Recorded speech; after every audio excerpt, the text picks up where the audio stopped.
The next day, Jess and his mother and father went to the hospital in D.C. to see Leslie. She had been transferred from Lark Creek Intensive to Dolly Park Medical overnight. Bill and Judy were there, sitting in the waiting room. Neither of them looked as if they had gotten much sleep, Judy in particular, looking like a train wreck. It didn't stop them from getting up and greeting the family as they approached. Jessie's parents wasted no time introducing themselves, and it only occurred to Jess right then that they had never properly met. After only a moment, Bill turned to Jess and pulled him into a tight embrace. Jess returned the hug. He could feel tears welling up in his eyes, but he didn't cry. He wouldn't let himself look weak in front of everyone. He almost cut loose when he heard Bill say that things weren't looking very good for his daughter. "Thank you so much for pulling her out of there," Bill said. Jess could tell he had been crying. He didn't sound like Bill Burke anymore. The strong, enigmatic man was gone. "She loves you, you know." Jess felt as if someone had dumped a bucket of ice-cold water over his head. "Leslie never had much luck making friends at her old school. She told me once that if it weren't for you—" Bill cut off, unable to say the last few words.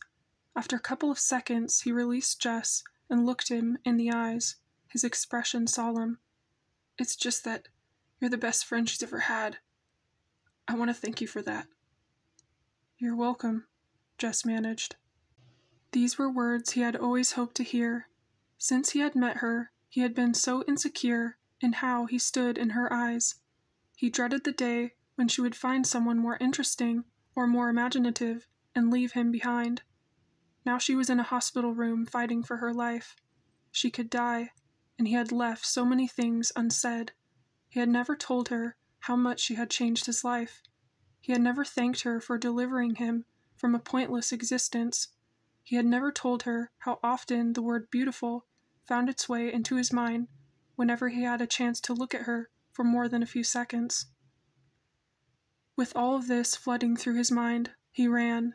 He just started running down the hallway and out the door, and he didn't stop until he found his way into an overgrown part of the hospital's campus and tripped over a large tree root that was sticking out of the ground. After that, he just lay there, his mind spinning. After a moment, a pair of strong arms grabbed hold of him and cradled him as if he were a baby. He looked into his father's face, and upon seeing the worry and affection there, he let his tears flow down his cheeks. He was sobbing uncontrollably. "Shh," his dad said, rocking him back and forth. "Is it true what the Bible says?" Jess managed to say clearly. He sniffed. "Will she go to hell?" "I may not know everything about God, but he's not going to send that little girl to hell," Mr. Aaron said with incredible certainty in his voice. Jess kept crying.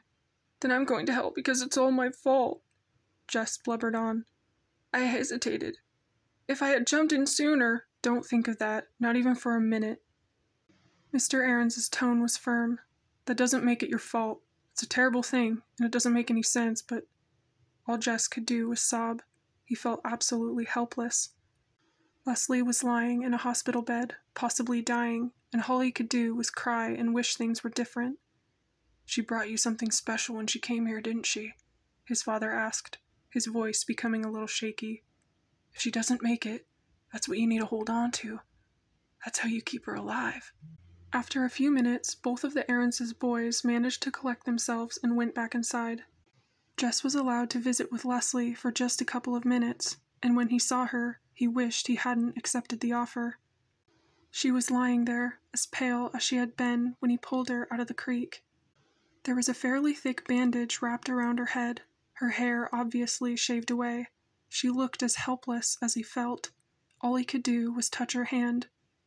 He found himself thinking back to the night he had stayed with her at her house. She had complimented him, and he hadn't been able to find the words to tell her why she was even able to give him that compliment.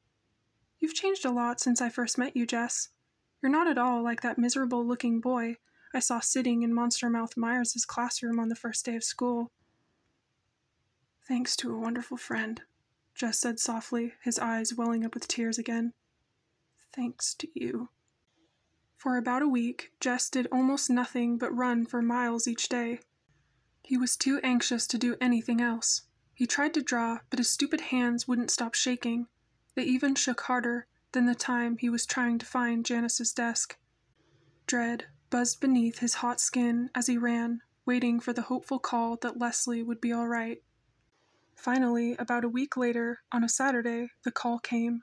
The wait was over. Thank the Lord. His mother was the one to answer the phone and handed it to Jess. "Is Leslie all right?" His heart was pounding so loud, and he didn't even ask who he was speaking to. "She's going to be fine, Jess." It was Bill. A sigh of relief washed over him, and Bill could hear it through the phone.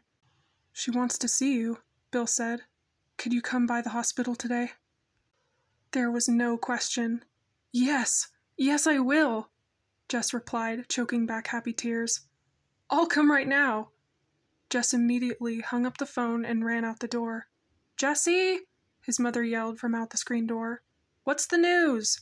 "She's all right," he hollered back. "She's all right." Never had he felt so alive. His joy surged through him like a lightning bolt, fueling his legs with an unstoppable energy. It felt as if he could conquer a marathon in a single breath. And so, with the delight in his stride, he dashed forward, refusing to stop for even a moment. His mother had gathered the whole family together quickly, and they soon met Jess miles down the road, in his father's pickup truck. Berippity, berippity, berippity. Jess turned around. After the pickup had reached him, it stopped, and Jess jumped into the back and planted himself right next to Maybelle. "Ooh, you stink," she said. All Jess could do was chuckle and give her a little rub on the head. When they all arrived at the hospital, Jess's father insisted that Jess be the first to see her. With that, Bill led Jess into Leslie's room. As they entered, Jessie's face went pale, seeing Leslie lying there. However, it turned completely crimson as he saw her smile at him, that smile he loved so much. Jess swallowed and walked to her bedside. "Hi," he said. It was the only thing he could think of to say. "Hi," she replied, still smiling, water filling her eyes. Jess finally sat himself down on the bed. The things he wanted to say to his friend flooded his mind. All those things he thought of when he had thought he had lost her couldn't reach the surface of his mouth. I, he began, then stopped. "I know," Leslie said with a sniffle, then grabbed his t-shirt and forced him into an awkward hug. Jess did his best to return her embrace, but he couldn't help but feel a little shocked. It was the first time she had ever hugged him. All these months, Jess somehow believed that Leslie was not much of a hugger. Bill and Judy were silent, watching the two best friends share their hug. Then, almost as if on cue, Jessie's entire family entered the room. It was then that the two friends broke their hug, and Maybelle came running and jumped right on Leslie's bed. Leslie was trying hard to cover up the pink tint in her cheeks from the embrace she and Jess had shared.